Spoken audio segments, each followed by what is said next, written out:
Hej og velkommen til en lille gennemgang af, hvordan redskaber skal stå hernede i Lysing. Her er der et fint billede af, hvordan tingene skal stå herovre til venstre. Og et af tingene over til højre.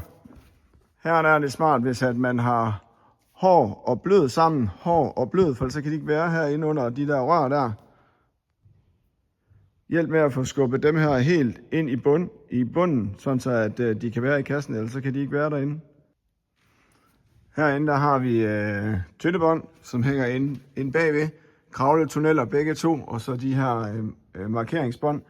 Boldnet, det står til siden, sådan så at man kan komme ind til alle tingene, der står herovre. Flot markering på gulvet, hvor at vi skal have tingene lige sådan herovre. Herovre der kommer trampolinerne så på den anden side af stregen.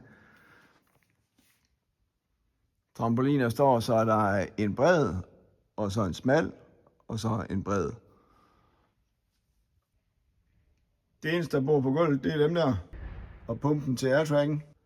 Shippetårne, dem halverer man 2 gange. Her er der et helt, en halv, en fjerdedel, og så en knude på. Og fint ned i kassen.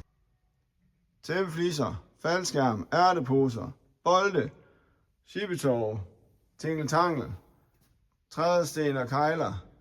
Nogle af de store ting ovenpå. Nedspringsmåtterne.